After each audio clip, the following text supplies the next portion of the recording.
Gracias, Alex. ¿Qué tal las películas de guerra? ¿Os gustan? Yo los textos bíblicos sobre batallas, sobre guerras, me gustaría evitarlos en general, pero hay muchos. No puedo saltármelos todos. Y el hecho de que haya tantos, de que haya tantas batallas en la guerra, puede ser, que haya tantas batallas en la Biblia, en las guerras que hay en la Biblia relatadas, puede ser significativo en muchas maneras. De hecho, hay tantas que hay factores que vemos en común en esas batallas en las que el pueblo de Dios pelea o hace guerra contra pueblos, normalmente pueblos alrededor. Y de hecho, muchas personas leyendo ese tipo de textos, cuando han leído varios, llegan a una conclusión, ¿no? De que leído uno, leído todos. Tienen factores en común la mayoría de ellos. Y eso es cierto, pero no es todo lo que necesitamos saber. Por ejemplo, ¿qué tienen en común estos textos? Número uno, si tú miras varias batallas de estas que el pueblo de Dios pelea contra otras naciones, verás que hay un punto, un principio espiritual, un principio bíblico de que si el pueblo confía en Dios, normalmente le va bien. ¿Sí? Es un principio que lo ves en común en todas estas batallas. Otro principio que sueles encontrar como común, que podrías leer todas y cada una de esas batallas, es que no hay ejército suficientemente poderoso ni grande que pueda contra Dios cuando Dios está implicado en la batalla. Este es otro principio que lo tienes ahí, lo puedes ver. Otro principio podría ser, leyendo todas esas batallas, que Dios es infinitamente creativo en la victoria e infinitos recursos están en su mano. Es decir, todas esas batallas se ganan de formas a veces completamente creativas, distinto a como tú pensarías que se van a ganar.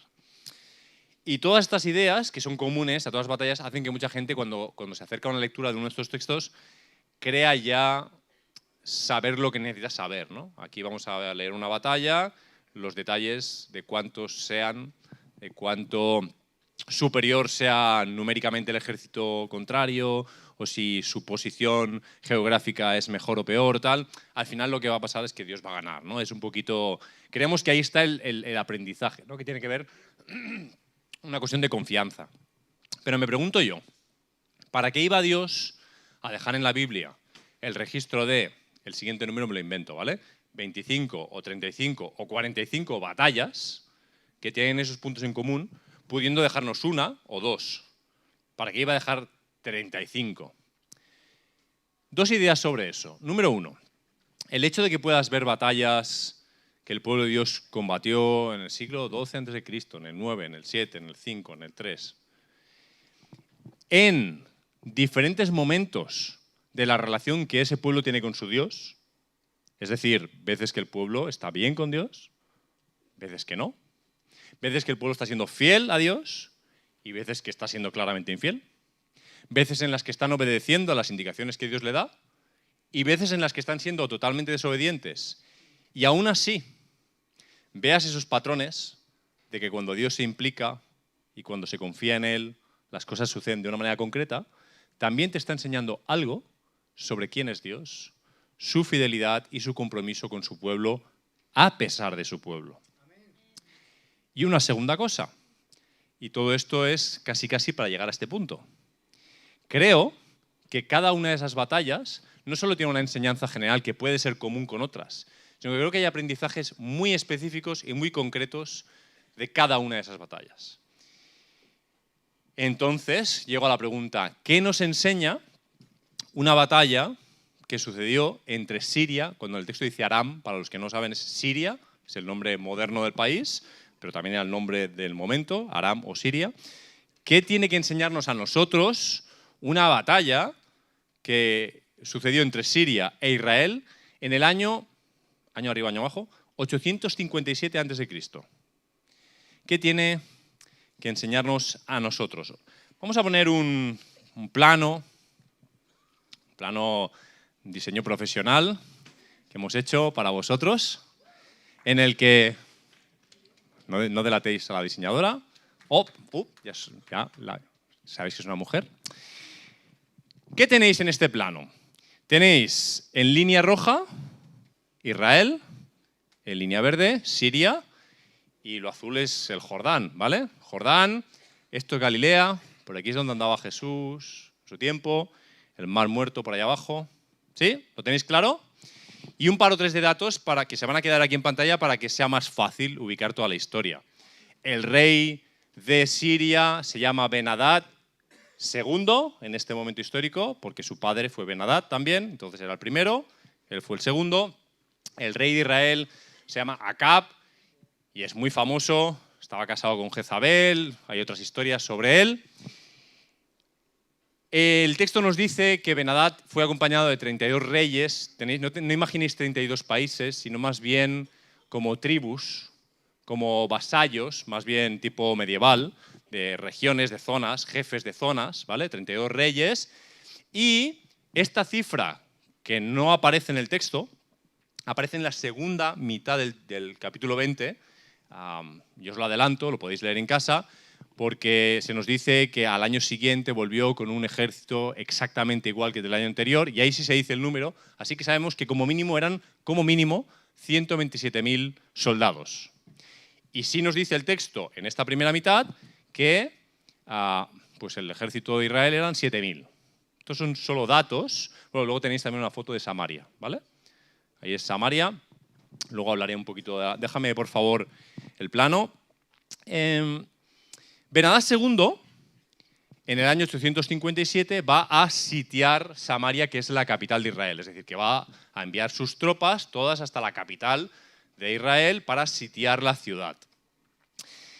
Ben-Hadad y Acab, Siria e Israel, no se van a conocer en esta situación. Son viejos conocidos. Tengo que explicarte un poquito más del contexto para que entiendas esto. 74 años antes de esto, 74 años antes, el pueblo de Dios, que eran 12 tribus y que tenían un territorio que Dios les había dado, se divide. Y esto lo habéis oído muchas veces. Después de Saúl, David y Salomón, empiezan las intríngulis de palacio y se dividen en el reino del norte y el reino del sur. Al sur quedan 2 tribus y al norte quedan 10. Lo estoy generalizando lo más rápido posible, ¿vale? Ahora, a partir de esa división, no querida por Dios, como todas las divisiones en general, empiezan a generarse tensiones entre los reinos del sur y el norte. Ahora, olvídate de Siria, te estoy hablando de Israel y de Judá, que está al sur, ¿vale? 2 tribus, 10 tribus. Se dividen y empiezan a pelear entre ellos. Hay batallas entre ellos constantemente. Claro, ya Dios no quería ni que estuvieran divididos, que se pelearan ya, imagínate. ¿Qué empiezan a hacer? Empiezan a buscar aliados, lo que han hecho toda la vida en guerra los países. Judá a veces se siente más débil, pues se busca un aliado, se busca otro aliado. ¿Cuál era el aliado más cercano y con el que más veces se aliaron unos y otros? Siria. Unas veces fue Judá y otras veces fue Israel. Ambos países se fueron aliando una y otra vez con Siria. De hecho, en el capítulo 15 de Primera de Reyes hay una historia, un antecedente súper importante para entender esta batalla. En el capítulo 15 de Primera de Reyes, con leerte desde el 15 hasta el 20 te vale, pero yo te lo voy a explicar, el padre de Ben-Hadad II, que se llamaba, ¿vale? 20 años antes de esta historia, 20 años antes, va a atacar a Israel. Ya os digo que son viejos conocidos. En ese momento están aliados, son amigos. Pero Judá, el rey que hay en Judá en ese momento, coge el dinero que queda en el templo, se lo envía a Ben-Hadad I y le dice, mira, aquí tienes todas mis riquezas, rompe tu alianza con Israel, porque Israel estaba atacando a Judá, rompe tu alianza con ellos, alíate conmigo, aquí tienes riquezas que te envío y por favor atácales. Entonces Ben-Hadad I dijo, a ver, me sale a cuenta esta. Bien, me interesa el oro, me interesa la plata, rompió su alianza con Israel, de buenas a primeras, atacó a Israel y ¿veis estos puntos aquí que están, que no sabes? Esto no es como la operación matemática, esto no es la zona intermedia que pertenece a los dos. Esto era tierra de Israel, formaba parte del suelo que Dios les había dado. De hecho, ¿recordáis las tribus? Neftalí, estaban ubicados ahí.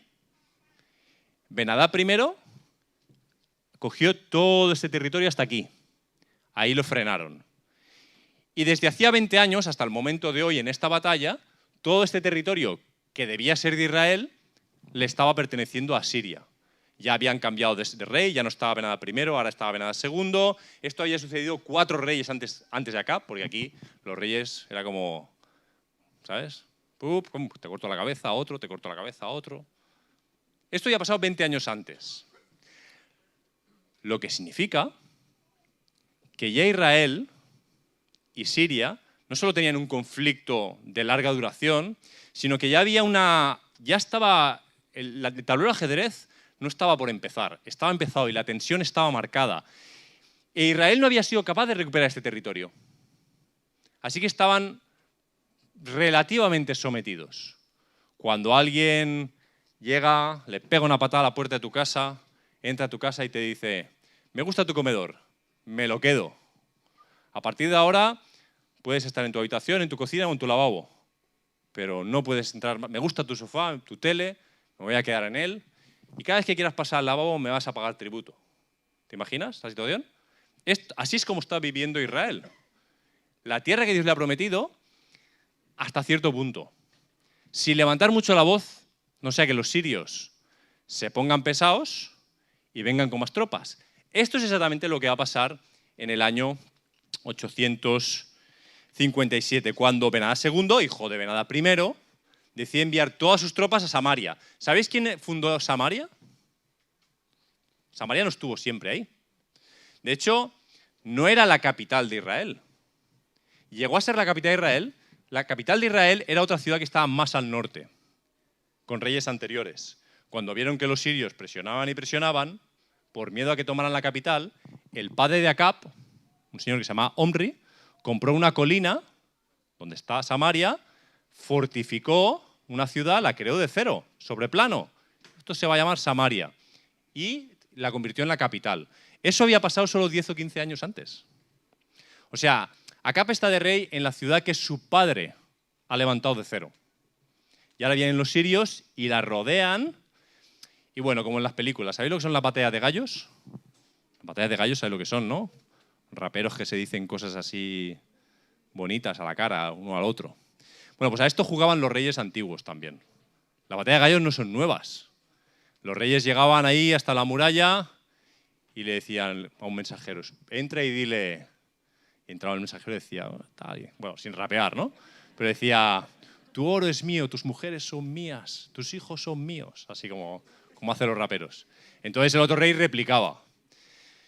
Ahora que entiendes el contexto, cuando lees el versículo 3 y el versículo 4, creo que empezarás a entender bien la respuesta que Acab le da.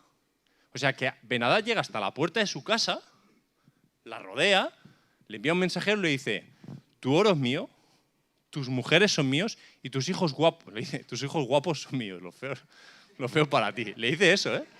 Tus buenos hijos para mí, tú quédate con los problemáticos, ¿vale? Debía ser padre Ben-Hadad, sabía lo que decía. ¿Qué le responde a Acab? Esto en la puerta de tu casa, ¿eh? ¿Qué le responde a Acab? ¿Lo tienes ahí? En el versículo 4, perdón. Dice, como tú dices, oh mi señor rey, yo soy tuyo con todo lo que tengo. Jo, chico, qué blando eres. Replica, ¿no? Que están en la puerta de tu... ¿No? Están en la puerta de tu casa. ¿Por qué es tan blando? Ahora lo estás entendiendo ya. O sea, mira la situación. En 20 años no han sido capaces de ir a recuperar esta tierra. Sabe que son 7.000. Sabe que ellos son 100 y la madre. Mucha gente. Mejor una respuestita blanda, suave, a ver si la cosa se aplaca. ¿Qué pasa? Que cuando el malo viene, si viene con malas intenciones, no se va a aplacar tan fácil. Así que cuando recibe la respuesta blanda, Ben-Hadad II le contesta y le vuelve a enviar los mensajeros, como una buena batalla de gallos. Y le dice lo siguiente, versículo 5. Por cierto, ¿sabes? Yo me imagino con los tonitos. Por cierto, envié a decirte, tu plata y tu oro y tus mujeres y tus hijos me los has de dar.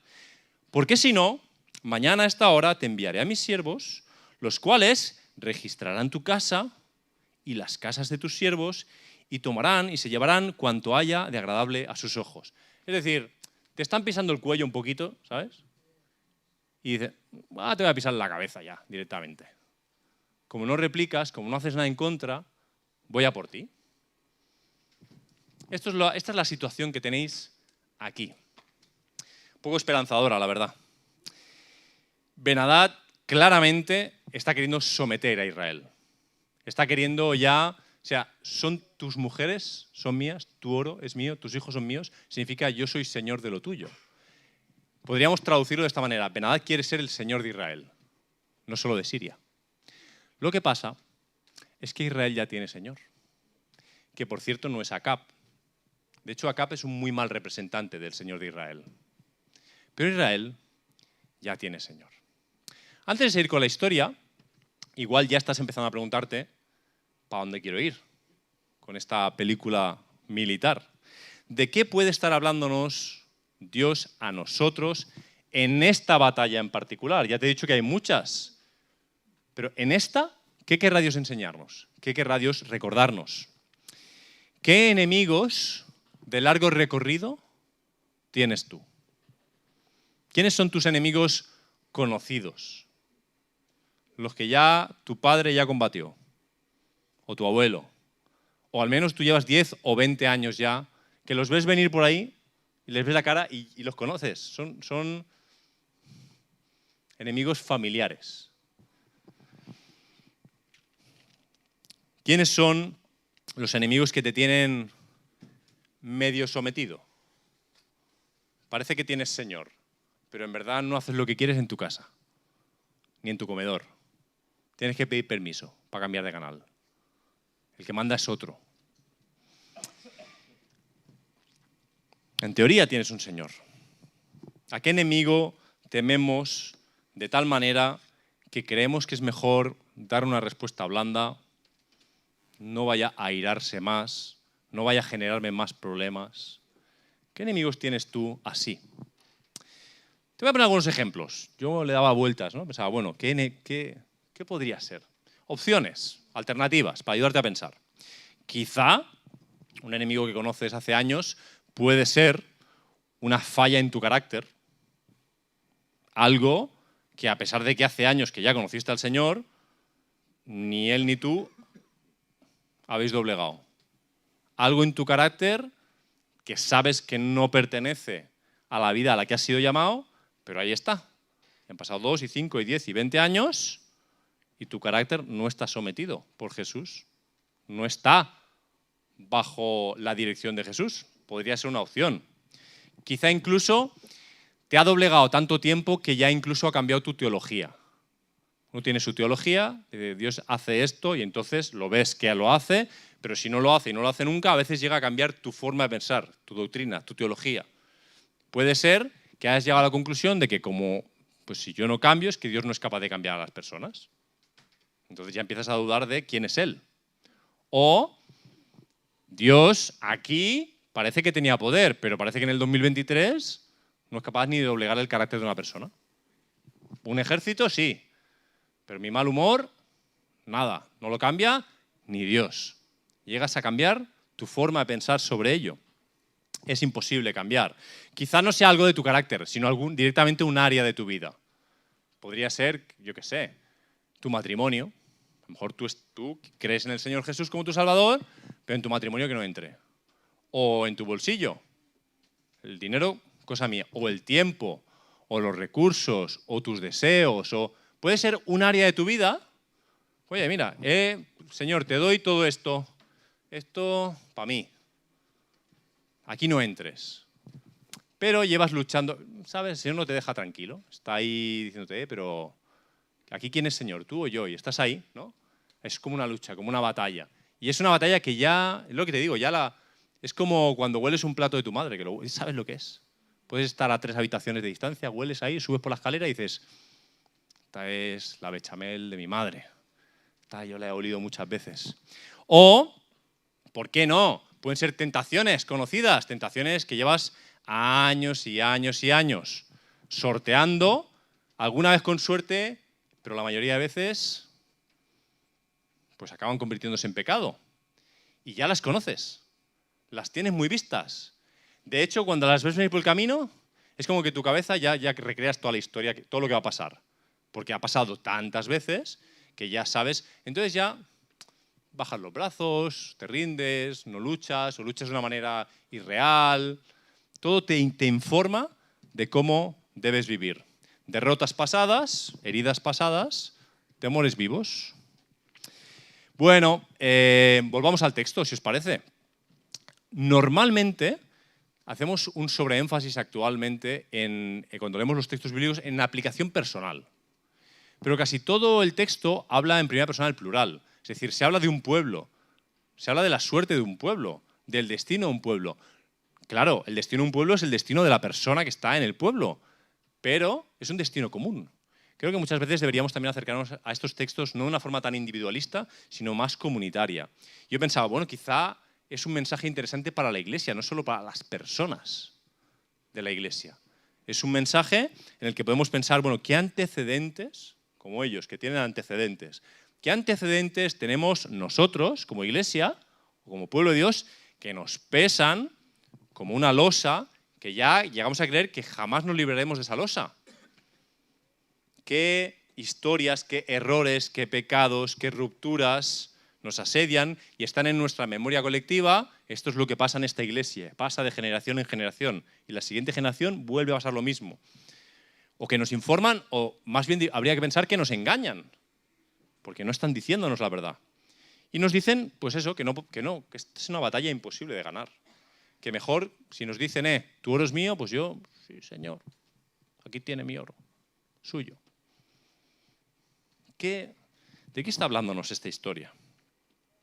Mirad, esta batalla en particular se podrían enfatizar muchas cosas, pero yo quiero enfatizar esencialmente una, y es el rol que desempeñan los ancianos y los jóvenes. Creo que es clave, cuando tú lees toda la historia, darte cuenta de lo que está pasando en el desempeño del rol que tienen los ancianos y el rol que tienen los jóvenes. Quiero hablarte un poquito de eso. El rey, después de la segunda réplica de Ben-Hadad, decide, cuando ya ve que Ben-Hadad va a piñón fijo, que va por él, decide consultar a los ancianos del lugar.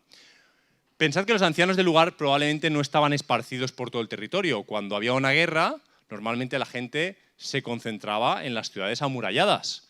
Entonces la mayoría de, por lo menos las familias importantes, ya te digo yo, que no estaban en su pueblo. Todos se habían ido retirando hacia Samaria y están seguramente todos sitiados. Por eso los sitios normalmente se ganaban simplemente con el paso del tiempo. Con encerrar a la gente y no darles agua y no darles comida e impedir que el agua y la comida llegaran a la ciudad, espérate un año y vas a ver lo que sucede, ¿no? Así que los ancianos estaban en Samaria y el rey les hace una consulta. Ahora, voy a deciros algunas cosas de los ancianos y aquí me tengo que posicionar. Yo me considero joven todavía, ¿vale? Aprende, toma notas, ¿sabes? Te estoy mirando a ti, sí. Me considero joven. Vale, sí, no como aquellos de allí, verdaderos jóvenes, todos lo sabemos, pero yo qué sé, vale. ¿Viejo joven os vale? No soy joven, tampoco soy viejo. No puedo decir muchas cosas de la ancianidad por experiencia propia, pero algunas, ¿vale? ¿Me lo permitís? Sobre todo pido permiso a los ancianos, sobre todo. Los ancianos tienen una característica muy particular. Han visto muchas cosas. Eso no es. Si cuando tú has vivido 60 o 70 años, has visto más que el que ha vivido 20 o 30. Hay muchos factores, pero hablemos en general, ¿os parece? Así que los ancianos muchas veces viven de su experiencia. De hecho, la experiencia hay que valorarla. Pero cuidado con la experiencia. Déjenme deciros algunas cosas.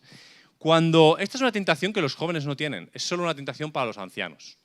Porque cuando un anciano mira una situación, echa mano al amplio, a la biblioteca de experiencias vividas, va pasando por ahí y detecta 3 o 4 experiencias parecidas. Para un joven de 15 años, a lo mejor era la primera batalla. Para uno que tuviera 60, a lo mejor era la 16ª. Entonces ya hay cosas que uno ya sabe. Ya sé lo que va a pasar, ya sé lo que van a intentar, ya sé cómo vamos a reaccionar, ya sé lo que va a decir el rey, ya sé. Una tentación para los ancianos es apoyarse exclusivamente o de una forma excesiva en su experiencia. Es decir, yo ya he vivido estas batallas, ya sé lo que pasa, ya sé. Y el problema es cuando eso lo llevas hasta el punto de yo ya he vivido esta batalla. Porque esta batalla todavía no ha sucedido. Sí, esta batalla puede tener muchos puntos en contacto con batallas anteriores.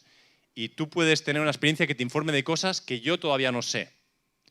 Pero lo cierto es que todavía no has vivido esta batalla. Así que los ancianos necesitan, por un lado, apoyarse en su experiencia y, por otro lado, mantener una expectativa genuina a lo que Dios quiera o pueda hacer en esta batalla. Porque el problema no es condicionar la realidad. El problema es cuando atamos de manos a Dios. Como tú no has hecho esto las 3 últimas batallas, es que no puedes o no vas a hacer esto o aquello.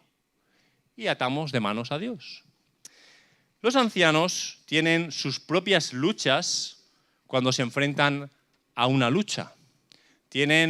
Los jóvenes son más ingenuos, perdonadme jóvenes, sabemos menos, cuando vais a ver que voy a ir cambiando, ¿vale? A veces me incluiré, a veces me excluiré, depende de si me interesa o no. Sabemos menos, somos más ingenuos, nos tiramos a la batalla, a veces por pura ignorancia. No tenemos ni idea de lo que nos estamos enfrentando, a veces lo mejor que puede pasar no saberlo, porque si lo supieras, saldrías por patas. Bueno, los ancianos, como os digo, en base a su experiencia ya saben lo que hay al otro lado, muchas veces. Pero ese saber es a veces es la principal barrera para no saber lo que Dios va a hacer. Para matar la expectativa. Para eliminarla. Para no esperar en Dios lo que Él puede hacer en esta batalla. Esa es una tentación que los jóvenes no tienen. Esa es una lucha y una tentación que tienen que aprender a afrontar los ancianos, aquellos que tienen experiencia. Otra cosa más de los ancianos es que, a medida que van cumpliendo años, se van haciendo más vulnerables. ¿Me explico? Ya no tienen tanto margen. No tienen tanto margen. Sus cuerpos no tienen tanto margen. No son igual de flexibles. ¿Has notado cómo te vas...? ¿No? ¿Lo vas notando o no? Yo lo noto y soy joven. Se va notando. Las cosas no son como antes. Así que el cuerpo ya no tiene los mismos límites. Las posibilidades cada vez son menos. Por no hablar de la economía. Cuando eres joven, oye, puedes emprender, puedes hacer tal, pero si estás cobrando la pensión en España, confía en Dios. Tus posibilidades económicas, seamos claros, ya no son las mismas. Ya no tienes tanta cintura ni tanta flexibilidad. Te das un golpe económico siendo joven y pues a lo mejor tienes opciones. Te lo das siendo anciano y a nivel teórico las posibilidades son menos, salvo que tú ya hayas hecho ahí tu cajita, ¿no? Previamente. Los ancianos tienen sus propias tentaciones cuando otros señores quieren someterles. Por eso, la única frase que hay en boca de los ancianos en esta historia es tan importante.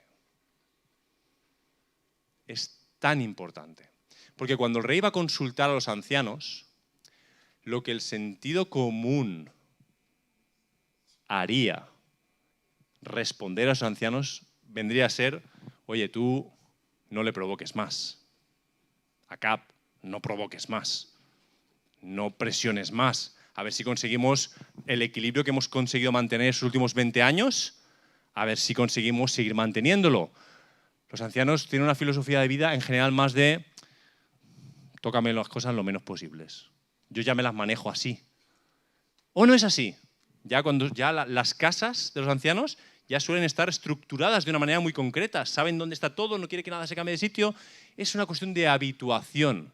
Y es normal. Es algo que le pasa a todos los seres humanos. Por eso, cuando los ancianos, el rey les pregunta, ¿estáis viendo lo que pasa? ¿Estáis viendo lo que pasa? ¿Estáis viendo cómo nos buscan? ¿Buscan el mal contra nosotros? ¿qué hacemos? Y los ancianos respondieron, versículo 8, no lo escuches ni accedas.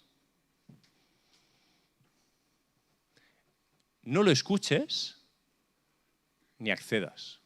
No sé si te das cuenta de lo que están respondiendo. Esta es la respuesta de Braveheart, ¿sabes? Esta es una respuesta confrontativa que puede acelerar la tensión con Siria. Así que no están acomodándose a su experiencia de vida. Esto lo voy a leer. El pueblo de Dios necesita ancianos y ancianas valientes que estén dispuestos a seguir confiando en Dios en mitad o en medio de circunstancias adversas, en medio de retos nuevos, pero sobre todo en medio de retos viejos nuevos. Porque para ellos son retos ya viejos, pero a la vez son nuevos. Y eso lo hace más difícil todavía. Ancianos que no se rinden, ancianos que no doblan su rodilla delante de nadie más que Jesús, que son valientes, que reconocen la voz del enemigo, que son capaces de decirle al enemigo lo que Acab va a responder a Ben-Hadad por consejo de los ancianos en el versículo 9. ¿Recordáis que le habían enviado 2 mensajes? Le había dicho, tu oro, tus mujeres, tus niños, míos. Y luego, oye, que voy a ir, voy a entrar por tu casa, voy a coger todo lo que me dé la gana y tal. Acab va a enviar sus mensajeros con una segunda respuesta en base a lo que los ancianos le han aconsejado. Y le va a decir, oye, lo que me dijiste el primer día, pues yo estaba dispuesto a que siguiéramos en esta situación. Pero lo que me estás pidiendo ahora, no lo voy a hacer. No puedo.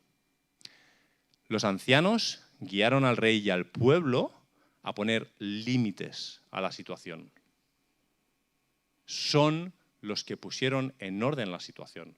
Son los que dijeron hasta aquí. No podemos seguir por este camino. No lo escuches y no accedas. Sin embargo, supongo que seas consciente de que no son los ancianos los que van a salir a pelear la batalla. Una cosa es que tengan el conocimiento, la sabiduría, o que escuchen al Señor, que tomen una decisión. Ojo, no están decidiendo para sí mismos. Están decidiendo para sus hijos. Están decidiendo para sus nietos. Están asumiendo el peso, el terrible peso de tener que decidir para las generaciones que vienen por detrás. Porque ¿qué pasará si nos destruyen? No están decidiendo, ¿creéis que lo que más les preocupa a estos ancianos son los 10 o 20 o 30 años que les puedan quedar a ellos? Ya os digo yo que no. Le preocupa más sus hijos, le preocupa más sus nietos. Son decisiones con mucho peso. Pero a la vez son conscientes de que ellos no pueden abrir la puerta a la ciudad, coger las armas y salir a pelear con 127.000 soldados. Eso lo van a tener que hacer los jóvenes. En el versículo 13 y en el 14, después de que ya esta decisión está tomada, Dios envía a un profeta a hablar con el rey. Y hay una conversación entre Acab y el profeta, que habla en nombre de Dios. Y fijaos las cosas que Dios va a informar a Acab en 2 versículos. Número 1, os voy a dar victoria en esta batalla y lo voy a hacer por una razón, para que sepáis que yo soy Dios.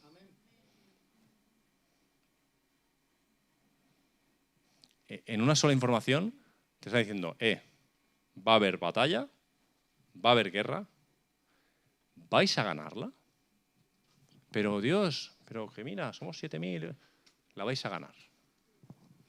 Y lo vais a hacer para que sepáis que yo soy Dios. Porque si lo hicieras porque vosotros sois 227.000, os creeríais que es porque sois más fuertes, porque sabéis mejor estrategia militar. No, la vais a ganar y vais a saber que yo soy Dios. Lo segundo, Acab le va a preguntar, muy interesante la pregunta, pero ¿y quién tiene que tomar la iniciativa? Y Dios le va a responder, tú. O sea, ojo al nivel de la solicitud de confianza. No es, oye, quedaos en la ciudad y cuando os ataquen, repeler el ataque. Vale, pues tú esperas ahí y cuando te atacan, ¿qué más te queda? ¿Qué más puedes hacer? Contraatacar, ¿no? No. Abre la puerta de la ciudad y saca a los jóvenes. a luchar. Toma la iniciativa. La tercera cosa que acaba de preguntar, ¿quién? ¿Quién? Y Dios le va a decir, los jóvenes. En otras versiones dice los siervos o los ayudantes de los capitanes.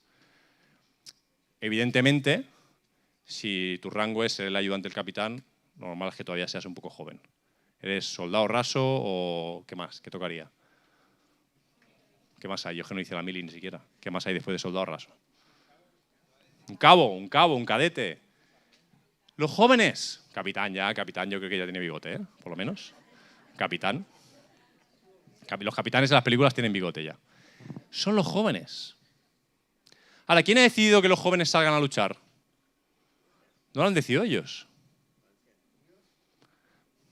Bueno, vale, sí, Dios, pero llegaremos a eso, ¿vale? De momento, los ancianos del lugar. ¿Qué quiero decirte con esto? Versículos 13 y 14. Date cuenta cómo va a ser en el texto, en la historia, va a ser la palabra profética de Dios la que va a orientar no solo los sucesos, sino los detalles. Dios no solo va a informar de que sí va a haber batalla, no solo va a informar de cuál es el resultado de la batalla. El pueblo le pregunta a Dios por los detalles y Dios informa de los detalles. ¿Quién tiene que tomar la iniciativa? ¿Quién tiene que salir? ¿Cómo lo hacemos? Y hay mucho ahí para ti. Porque el problema es que muchas veces enfrentamos a nuestros enemigos de las formas más torpes que podemos. En nuestras propias fuerzas, sin hablar con Dios del tema, pues esto debe ser así, me leo o me escucho un podcast que me encuentro por internet, así se lucha con la ansiedad. Y me tiro de cabeza a la ansiedad, como si... sin hablar con Dios, sin saber si es el momento, si son sus recursos, si son sus maneras, si es su tiempo, y todo eso también está ahí. Es Dios el que habla y es Dios el que define los detalles también. No esperemos ninguna victoria en Él sin sentarnos a charlar con Él sobre la estrategia, sin sentarnos a hablar con Él y sin escuchar su voz profética sobre la realidad presente que vivimos. ¿La necesitamos? ¿O nos encaminamos al desastre? No, Dios da la victoria. Titular. Pues venga, tirémonos a todas. Pues unas cuantas de ellas, lee Biblia. Unas cuantas de esas batallas en las que no se consultó a Dios, desastres hubo. Varias de ellas. Es la palabra profética la que define no solo lo que va a suceder, sino los detalles, todos los detalles. Dios no está pidiendo, si te fijas, que enfrentemos las luchas de cualquier manera. Al final está pidiendo confianza en Él, está pidiendo valentía, y no podemos negarlo, que necesitamos valentía para enfrentar los retos y los enemigos que se nos acercan. Está pidiendo que atendamos a su palabra y que obedezcamos su palabra. Y con estas condiciones, 232, el número no está aquí, pero 232 jóvenes, que es un número ridículo en comparación a lo que estamos viendo, salieron por la puerta, armados, bajando hacia un ejército de 127.000, detrás de ellos 7.000 más, que dice, ¡guau, 7.000! Pero 7.000, o sea, es ridículo. Militarmente no tiene ningún sentido. Salieron y ganaron la batalla. Y si no estábamos ahí para ver cada golpe ni cómo sucedió, el detalle que nos explican es que cuando llegaron los 232 a la línea siria, cada uno mató al que tenía enfrente. Eso ya de por sí asusta un poco. Tú puedes ser 127.000, pero si enfrentas 232 combates y pierdes los 232, a cualquier capitán que esté viendo ahí dice, ¿qué está pasando? Otra, 232 más. Dice, bueno, será lento, pero la cosa no pinta bien. Y los sirios se dieron la vuelta y huyeron. Y eso espabiló más a las tropas israelitas, los persiguieron y los fueron dando caña por detrás. Ahí, pam, pam, pam. Y los vencieron. Los vencieron, haciendo lo que Dios les pidió que hicieran. Quiero acabar con algunas conclusiones. Porque no estamos hablando de esta batalla, pero no estamos hablando de esta batalla. Ya, supongo que esto ya lo has notado, ¿no? Tú sabrás quiénes son tus enemigos, tus viejos enemigos, a los que te enfrentas. Te quiero recordar cosas que ya he dicho, pero centrar 3 conclusiones. Número 1. Nuevos enemigos versus enemigos comunes. ¿Cuándo empezó realmente la batalla?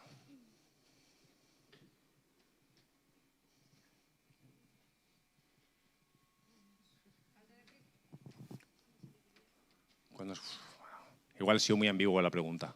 Cuando empezaron el reino de Judea con Israel. Vale, voy a ser más específico con la pregunta, porque creo que es una mala pregunta, ¿vale? Es una mala pregunta. Esto tiene mucho contexto, pero esta batalla, ¿en qué momento empezó a hacerse real? ¿En qué momento una batalla militar?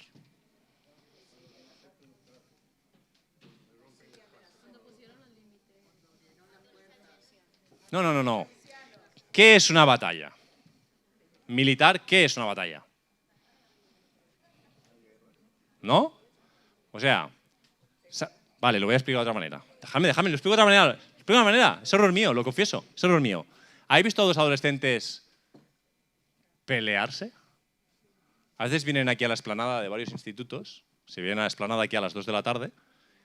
Por la mañana se han dicho cosas en el patio. Se han dicho, Se han dicho cosas, ¿no? Y a las 2 vienen aquí a la puerta de la iglesia, que es un buen sitio para pegarse, en la explanada de la puerta de la iglesia.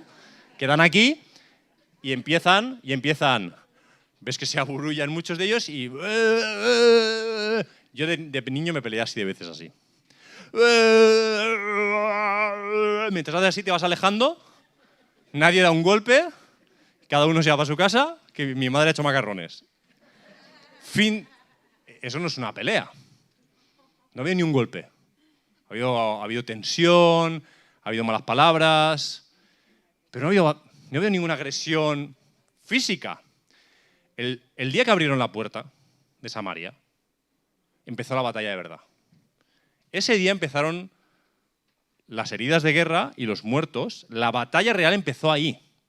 Sí, tiene mucho contexto previo. ¿Pero qué te quiero decir con eso? Todo lo que pasa antes es una batalla de fe. Es una batalla psicológica. Es una batalla en la mente o en el corazón. Pero no es una batalla militar todavía. Puede llegar a serlo. El problema con tus enemigos, tus viejos enemigos, es en verdad hace muchos años que no te peleas con ellos. Te pareces más a esos adolescentes en la explanada.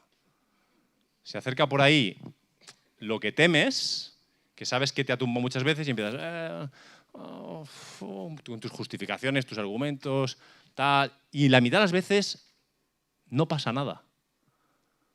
Porque tú ya estás derrotado desde el principio.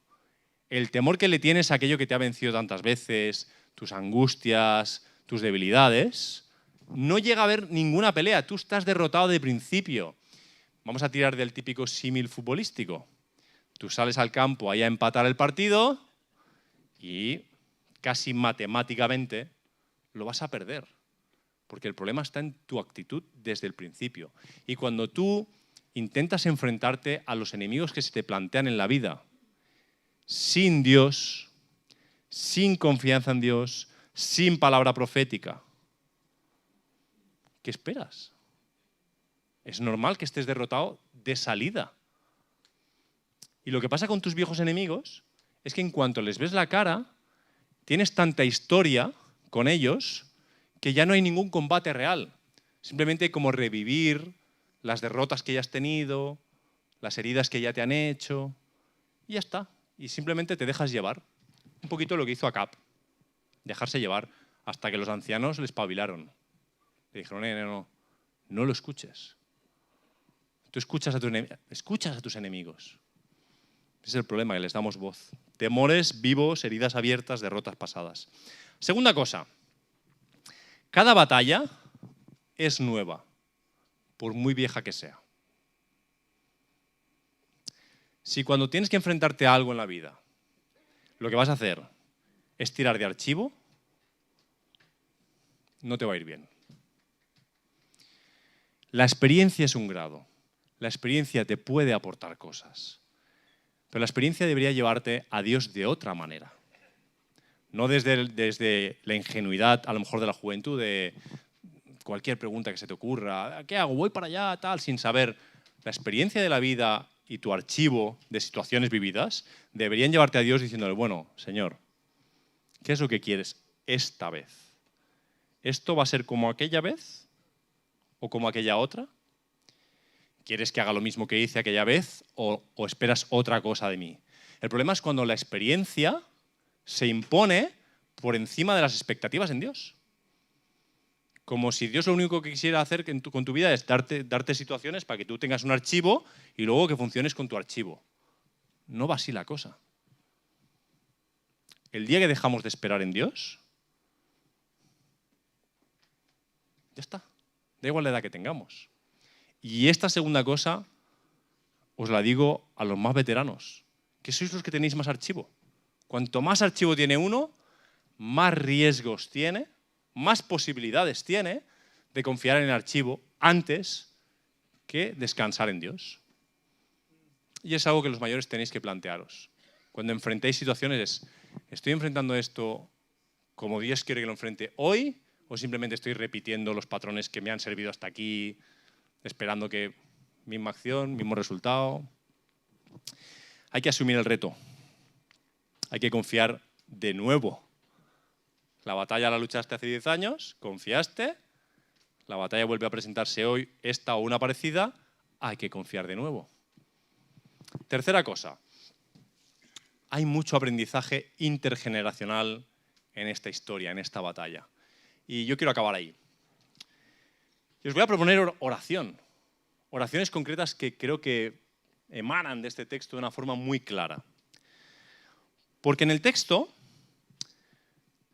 se espera, o al menos la intuición teológica es que la experiencia, la sabiduría de los ancianos guía la situación. Así que jóvenes, ahora hablo con los jóvenes de la sala, os recomiendo que oréis por vuestros ancianos, los ancianos de vuestra comunidad, para que Dios les dé sabiduría y que no pierdan su expectativa en Dios. Todos los que se consideren jóvenes, vamos a dejarlo ahí. Están en esta sala ahora. Memorízate esto, por favor. Los ancianos de este lugar muchas veces tienen que tomar decisiones muy complejas. Porque deciden por sí mismos, por el que está al lado, por el que está abajo, por el que está más abajo. Les ponemos ese peso encima. No se lo ponemos al que tiene 15 años, se lo ponemos al que tiene 60. Y tienen que tomar decisiones delante de Dios muy complejas. No te estoy diciendo que por ser joven tengas que saber de qué va el tema. Te estoy diciendo, ora por ellos y pide que Dios les dé sabiduría y que Dios les dé expectativa en Él. Que cada decisión que tomen, la tomen buscándole a Él. Ancianos, cada uno se ponga donde quiera, ¿vale? Vuestros jóvenes necesitan mucha oración. Y os recomiendo que pidáis para vuestros jóvenes dos cosas. Número 1, victoria. Porque son los que salen por la puerta a partirse la cara con el enemigo. Vosotros habéis tomado una decisión y lo habéis tomado creyendo que es la mejor decisión, esperando en el Señor. Pero luego hay un joven que sale por la puerta y tiene que enfrentarse a la realidad por toda la comunidad. Es una cosa de unos por otros. Hay que orar por nuestros jóvenes para que Dios les dé victoria y para que Dios les dé valentía. Hay que orar por nuestros ancianos para que Dios les dé sabiduría y expectativa en Dios. Hay que orar por nuestros jóvenes para que Dios les dé valentía y victoria. Y os voy a proponer que acabemos así este mensaje, orando. Orando unos por otros. Y, bueno, me adelanto ya. Y voy a pedir a algún representante de cada uno de los colectivos, si te quieres animar a orar por los jóvenes, te consideras anciano, eres anciano, te voy a pedir que vengas a una persona que sea anciana y que quiera orar por los jóvenes y algún joven que quiera orar por los ancianos, específicamente por esto. Y todos juntos como comunidad oremos. Porque al final las decisiones de los ancianos son para toda la comunidad. Y los golpes de los jóvenes también son para toda la comunidad. Entonces, ¿quién quiere venir para aquí y orar?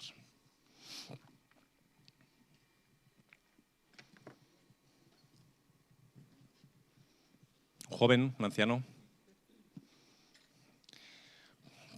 La pregunta que tengo que hacer ahora. Vale, un anciano necesito ahora, gracias. Vas a orar por los ancianos, entonces. ¿Un anciano que quiera venir a orar por los jóvenes?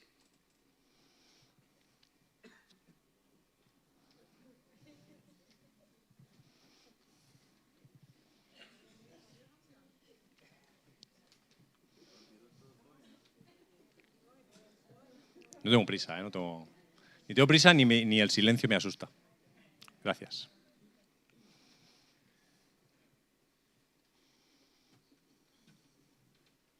Os voy a pedir a todos que os unáis a la oración.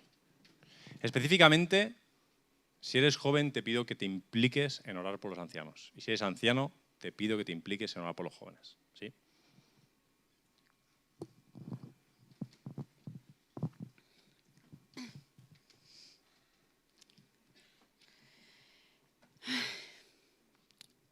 Yo oro, ¿vale?